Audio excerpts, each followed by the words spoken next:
ओम शांति। आज के बाबा के साकार माह वाक्य हैं 12 मई 2020।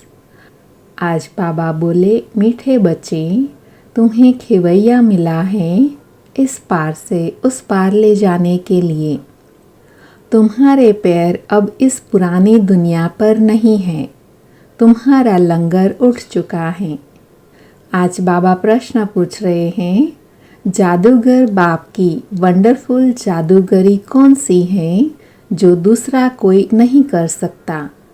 तो बाबा ने उत्तर दिया, कौड़ी तुल्य आत्मा को हीरे तुल्य बना देना, बागवान बनकर कांटों को फूल बना देना, यह बहुत वंडरफुल जादूगरी है जो एक जादूगर बाप ही करता है, दूसरा कोई नहीं।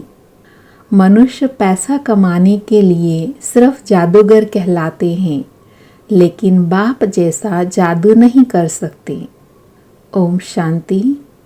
सारे सृष्टि चक्र व ड्रामा में बाप एक ही बार आते हैं और कोई सत्संग आदि में ऐसा नहीं समझते होंगे। न वह कथा करने वाला बाप है, न वह बच्चे हैं। वह तो वास्तव में फॉलोअर्स भी नहीं हैं। यहाँ तो तुम बच्चे भी हो, स्टूडेंट भी हो और फॉलोअर्स भी हो। बाप बच्चों को साथ में ले जाएंगे। बाबा जाएंगे तो फिर बच्चे भी इस छीछी दुनिया से अपनी गुलगुल दुनिया में चलकर राज्य करेंगे। यह तुम बच्चों की बुद्धि में आना चाहिए।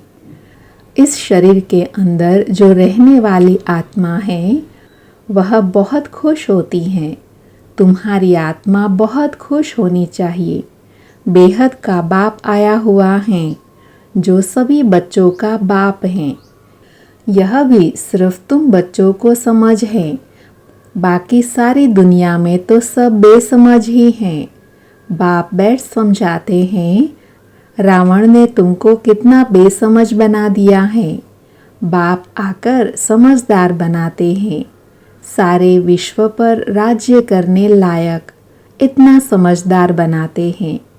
यह स्टूडेंट लाइफ भी एक ही बार होती है, जबकि भगवान आकर पढ़ाते हैं। तुम्हारी बुद्धि में यह है, बाकी जो अपने धंधे धोरी आदि में फंसे हुए बहुत रहते हैं, उनको कभी यह बुद्धि में आ न सके कि भगवान पढ़ाते हैं। उन्हें तो अपना धंधा आदि ही याद रहता है। तो तुम बच्चे जबकि जानते हो भगवान हमको पढ़ाते हैं, तो कितना हर्षित रहना चाहिए। और तो सब है पाए पैसे वालों के बच्चे। तुम तो भगवान के बच्चे बने हो, तो तुम बच्चों को अथाह खुशी रहनी चाहिए। कोई तो बहुत हर्षित रहते हैं। कोई कहते हैं, बाबा हमारी मुरली नहीं चलती, यह होता। अरे मुरली कोई मुश्किल थोड़े ही हैं। जैसे भक्ति मार्ग में साधु संत आदि से कोई पूछते हैं, हम ईश्वर से कैसे मिले, परंतु वह जानते नहीं। सिर्फ अंगुली से इशारा करेंगे कि भगवान को याद करो, बस खुश हो जाते हैं। वह कौन है, दुनिया में कोई भी नहीं जानते। अपने बाप को कोई भी नहीं जानते। यह ड्रामा ही ऐसा बना हुआ है, फिर भी भूल जाएंगे। ऐसे नहीं कि तुम्हारे में सभी बाप और रचना को जानते हैं। कहाँ कहाँ तो चलन ऐसे चलते हैं, बात मत पूछो। वह नशा ही उड़ जाता है। अभी तुम बच्चों का पैर पुरानी दुनिया पर जैसे कि है नहीं। तुम जानते हो कलयुगी दुनिया से अब पैर उठ गया है। बोट अर्थात नाव का लंगर उठाया हुआ है। अभी हम जा रहे हैं। बाप हमको कहाँ ले जाएंगे यह बुद्धि में है, क्योंकि बाप खेवैया भी हैं तो बागवान भी हैं। कांटों को फूल बनाते हैं। उन जैसा बागवान कोई है नहीं जो कांटों को फूल बना दे। यह जादूगरी कोई कम थोड़े ही हैं। कौड़ी तुल्य आत्मा को हीरे तुल्य बनाते हैं। आजकल जादूगर बहुत निकले हैं। यह है ठगों की दुनिया। बाप है सतगुरु, कहते भी हैं सतगुरु अकाल। बहुत धुन से कहते हैं, अब जबकि खुद कहते हैं सतगुरु एक हैं, सर्व का सद्गति दाता एक हैं, फिर अपने को गुरु क्यों कहलाना चाहिए? न वह समझते हैं, न लोग ही कुछ समझते हैं। इस पुरानी दुनिया में रखा ही क्या है? बच्चों को जब मालूम होता है बाबा नया घर बना रहे हैं, तो ऐसा कौन होगा जो नए घर से नफरत, पुराने घर से प्रीत रखेंगे? बुद्धि में नया घर ही याद रहता है। तुम बेहद बाप के बच्चे बने हो तो तुम्हें स्मृति रहनी चाहिए कि बाप हमारे लिए न्यू वर्ल्ड बना रहे हैं।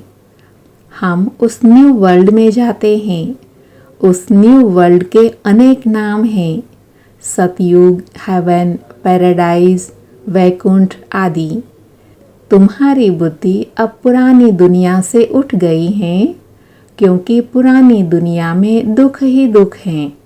इसका नाम ही है हेल, कांटों का जंगल, रौरव नर्क, कंसपुरी। इनका अर्थ भी कोई नहीं जानते। पत्थर बुद्धि है ना। भारत का देखो हाल क्या है। बाप कहते हैं इस समय सब पत्थर बुद्धि है। सतयुग में सब है पारस बुद्धि, यथा राजा रानी तथा प्रजा। यहाँ तो है ही प्रजा का प्रजा पर राज्य, इसीलिए सबकी स्टैम्प बनाते रहते हैं। तुम बच्चों की बुद्धि में यह याद रहना चाहिए, ऊंचे ते ऊंच है बाप। फिर सेकंड नंबर में ऊंच कौन है? ब्रह्मा, विष्णु, शंकर की तो कोई ऊंचाई नहीं है। शंकर की तो पहर वाइज आदि ही कैसी बना दी है। कह देते हैं वह भांग पीते, धतूरा खाते। यह तो इंसल्ट है ना। यह बातें होती नहीं। यह अपने धर्म को ही भूले हुए हैं। अपने देवताओं के लिए क्या क्या कहते रहते हैं, कितनी बेइज्जती करते हैं। तब बाप कहते हैं मेरी भी बेइज्जती, शंकर की, ब्रह्मा की भी बेइज्जती, विष्णु की बेइज्जती नहीं होती। वास्तव में गुप्त उनकी भी करते हैं, क्योंकि विष्णु ही राधे कृष्ण हैं। अब कृष्ण छोटा बच्चा तो महात्मा से भी ऊंचा गाया हुआ है। यह ब्रह्मा तो पीछे संन्यास करते हैं। वह तो छोटा बच्चा है ही पवित्र। पाप आदि कोई जानते नहीं। तो ऊंचे ते ऊंच है शिव बाबा। फिर भी बिचारों को पता नहीं है कि प्रजापिता ब्रह्मा कहाँ होना चाहिए। प्रजापिता ब्रह्मा को दिखाते भी शरीरधारी हैं। अजमेर में उनका मंदिर है। दाढ़ी मूछ देते हैं ब्रह्मा को, शंकर व विष्णु को नहीं देते। तो यह समझ की बात है। प्रजापिता ब्रह्मा सूक्ष्म वतन में कैसे होगा? वह तो यहाँ होना चाहिए। इस समय ब्रह्मा की कितनी संतान है? लिखा हुआ है प्रजापिता ब्रह्मा कुमार कुमारियाँ इतने ढेर हैं, तो ज़रूर प्रजापिता ब्रह्मा होगा। चैतन्य है तो ज़रूर कुछ करते होंगे। क्या प्रजापिता ब्रह्मा सिर्फ बच्चे ही पैदा करते हैं या और भी कुछ करते हैं? भल आदि देव ब्रह्मा, आदि देवी सरस्वती कहते हैं, परंतु उनका पार्ट क्या है यह किसी को भी पता नहीं है। रचता है तो ज़रूर यहाँ होकर गया होगा। ज़रूर ब्राह्मणों को शिव बाबा ने अडॉप्ट किया होगा, नहीं तो ब्रह्मा कहाँ से आए? यह नई बातें है ना। जब तक बाप नहीं आया है तब तक कोई जान नहीं सकते। जिसका जो पार्ट है वही बजाते हैं। बुद्ध ने क्या पार्ट बजाया, कब आया, क्या आकर किया, कोई नहीं जानते। तुम अभी जानते हो। क्या वह गुरु हैं, टीचर हैं, बाप है? नहीं। सद्गति तो दे न सके, वह तो सिर्फ अपने धर्म के रचता ठहरे, गुरु नहीं। बाप बच्चों को रचते हैं फिर पढ़ाते हैं। बाप, टीचर, गुरु तीनों ही हैं। दूसरा कोई को थोड़े ही कहेंगे कि तुम पढ़ाओ, और कोई के पास यह नॉलेज है ही नहीं। बेहद का बाप ही ज्ञान का सागर हैं, तो ज़रूर ज्ञान सुनाएंगे। बाप ने ही स्वर्ग का राज्य भाग्य दिया था, अभी फिर से दे रहे हैं। बाप कहते हैं तुम फिर से 5000 वर्ष बाद आकर मिले हो। बच्चों को अंदर में खुशी है, जिसको सारी दुनिया ढूंढ रही है वह हमें मिल गया। बाबा कहते हैं बच्चे तुम 5000 वर्ष के बाद फिर से आकर मिले हो। बच्चे कहते हाँ बाबा, हम आपको अनेक बार मिले हैं। भल कितना भी कोई तुमको मारे पीटे, अंदर में तो वह खुशी है ना। शिव बाबा के मिलने की याद तो है ना। याद से ही कितने पाप कटते हैं। अबलाओ बांधेलियों के तो और ही जास्ती कटते हैं, क्योंकि वह जास्ती शिव बाबा को याद करती हैं। अत्याचार होते हैं तो बुद्धि शिव बाबा की तरफ चली जाती है। शिव बाबा रक्षा करो तो याद करना अच्छा है ना। भले रोज मार खाओ, शिव बाबा को याद करेगी, यह भी भलाई है ना। ऐसे मार पर तो बलिहार जाना चाहिए। मार पड़ती है तो याद करते हैं। कहते हैं गंगा जल मुख में हो, गंगा का तट हो, तब प्राण तन से निकले। तुमको जब मार मिलती है, बुद्धि में अलफ और बेयाद हो, बस बाबा कहने से वर्षा जरूर याद आएगा। ऐसे कोई भी नहीं होगा जिसको बाबा कहने से वर्षा याद न पड़े। बाप के साथ मिल्कियत जरूर याद आएगी। तुमको भी शिव बाबा के साथ वर्षा जरूर याद आएगा। वह तो तुमको विष के लिए अर्थात विकार के लिए मार देकर शिव बाबा की याद दिलाते। तुम बाप से वर्षा पाते हो, पाप कट जाते हैं। यह भी ड्रामा में तुम्हारे लिए गुप्त कल्याण है। जैसे कहा जाता है लड़ाई कल्याणकारी है, तो यह मार भी अच्छी हुई ना। आजकल बच्चों का प्रदर्शनी मेलों की सर्विस पर जोर है। नव निर्माण प्रदर्शनी के साथ साथ लिख दो गेट वे टू हेवन। दोनों अक्षर होना चाहिए। नई दुनिया कैसे स्थापन होती है, उनका एग्जीबिशन है, तो मनुष्य को सुनकर खुशी होगी। नई दुनिया कैसे स्थापन होती है, उनके लिए यह चित्र बनाए हैं। आकर देखो। Gateway to new world. यह अक्षर भी ठीक हैं। यह जो लड़ाई है, इनके द्वारा गेट्स खुलते हैं। गीता में भी है भगवान आया था, आकर राजयोग सिखलाया था। मनुष्य से देवता बनाया तो जरूर नई दुनिया स्थापन हुई होगी। मनुष्य कितना कोशिश करते हैं मून पर अर्थात चांद में जाने की। देखते हैं धरती ही धरती है। मनुष्य कुछ भी देखने में नहीं आते, इतना सुनाते हैं, इससे फायदा ही क्या। अभी तुम रियल साइलेंस में जाते हो ना, अशरीरी बनते हो। वो है साइलेंस वर्ल्ड। तुम मौत चाहते हो, शरीर छोड़ जाना चाहते हो। बाप को भी मौत के लिए ही बुलाते हो कि आकर अपने साथ मुक्ति जीवन मुक्ति में ले जाओ, परंतु समझते थोड़े ही हैं। पतित पावन आएंगे तो जैसे हम कालों के काल को बुलाते हैं। अभी तुम समझते हो बाबा आया हुआ है, कहते हैं चलो घर, और हम घर जाते हैं। बुद्धि काम करती है ना। यहाँ कई बच्चे होंगे जिनकी बुद्धि धंधे आदि तरफ दौड़ती होंगी। फलाना बीमार है, क्या हुआ होगा, अनेक प्रकार के संकल्प आते हैं। बाप कहते हैं तुम यहाँ बैठे हो, आत्मा की बुद्धि बाप और वर्षे तरफ रहे। आत्मा ही याद करती है ना। समझो कोई का बच्चा लंदन में है, समाचार आया बीमार है, बस बुद्धि चली जाएगी, फिर ज्ञान बुद्धि में बैठ न सके। यहाँ बैठे हुए बुद्धि में उनकी याद आती रहेगी।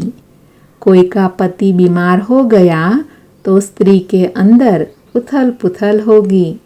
बुद्धि जाती तो है ना। तो तुम भी यहाँ बैठ सब कुछ करते शिव बाबा को याद करते रहो, तो भी अहो सौभाग्य। जैसे वह पति को अथवा गुरु को याद करते हैं, तुम बाप को याद करो। तुम्हें अपना 1 मिनट भी वेस्ट नहीं करना चाहिए। बाप को जितना याद करेंगे तो सर्विस करने में भी बाप ही याद आएगा। बाबा ने कहा है मेरे भक्तों को समझाओ। यह किसने कहा? शिव बाबा ने। कृष्ण के भक्तों को क्या समझाएंगे? उनको कहो कृष्ण नई दुनिया स्थापन कर रहे हैं। मानेंगे? क्रिएटर तो गॉड फादर हैं, कृष्ण थोड़े ही हैं। परम पिता परमात्मा ही पुरानी दुनिया को नई दुनिया बना रहे हैं, यह मानेंगे भी। नई सो पुरानी, पुरानी सो फिर नई होती है। सिर्फ टाइम बहुत दे देने से मनुष्य घोर अंधियारे में है। तुम्हारे लिए तो अब हथेली पर बहिष्त हैं। बाप कहते हैं मैं तुमको उस स्वर्ग का मालिक बनाने आया हूँ। बनेंगे? वाह, क्यों नहीं बनेंगे। अच्छा, मुझे याद करो, पवित्र बनो। याद से ही पाप भस्म हो जाएंगे। तुम बच्चे जानते हो विकर्मों का बोझा आत्मा पर है, न कि शरीर पर। अगर शरीर पर बोझा होता तो जब शरीर को जला देते तो उनके साथ पाप भी जल जाते। आत्मा तो है ही अविनाशी, उसमें सिर्फ खाद पड़ती है, जिनको निकालने के लिए बाप एक ही युक्ति बतलाते हैं कि याद करो। पतित से पावन बनने की युक्ति कैसी अच्छी है। मंदिर बनाने वाले, शिव की पूजा करने वाले भी भगत है ना। पुजारी को कभी पूज्य कह न सके। अच्छा, मीठे मीठे सिगिल थे बच्चों प्रति माता पिता बाप दादा का याद प्यार और गुड मॉर्निंग। रूहानी बाप की रूहानी बच्चों को नमस्ते। हम रूहानी बच्चों के रूहानी माता पिता बाप दादा को याद प्यार, गुड मॉर्निंग और नमस्ते। आज की मुरली का धारणा के लिए सार है। उसमें पहला है, जिसे सारी दुनिया ढूंढ रही है वह बाबा हमें मिल गया, इसे खुशी में रहना है। याद से ही पाप कटते हैं, इसीलिए किसी भी परिस्थिति में बाप और वर्षे को याद करना है। 1 मिनट भी अपना समय वेस्ट नहीं करना है। दूसरा है, इस पुरानी दुनिया से बुद्धि का लंगर उठा देना है। बाबा हमारे लिए नया घर बना रहे हैं। यह है रौरव नर्क, कंसपुरी। हम जाते हैं वैकुंठ में। सदा इसी स्मृति में रहना है। आज बाबा ने वरदान दिया, चलते फिरते फरिश्ते स्वरूप का साक्षात्कार कराने वाले साक्षात्कार मूर्त भव। वरदान का डिटेल है, जैसे शुरू में चलते फिरते ब्रह्मा गुम होकर श्री कृष्ण दिखाई देते थे, इसी साक्षात्कार ने सब कुछ छुड़ा दिया। ऐसे साक्षात्कार द्वारा अभी भी सेवा हो। जब साक्षात्कार से प्राप्ति होगी तो बनने के बिना रह नहीं सकेंगे। इसीलिए चलते फिरते फरिश्ते स्वरूप का साक्षात्कार कराओ। भाषण वाले बहुत हैं, लेकिन आप भाषणा देने वाले बनो, तब समझेंगे यह अल्लाह लोग हैं। आज का स्लोगन है, सदा रूहानी मौज का अनुभव करते रहो तो कभी भी मूंझेंगे नहीं। ओम शांति।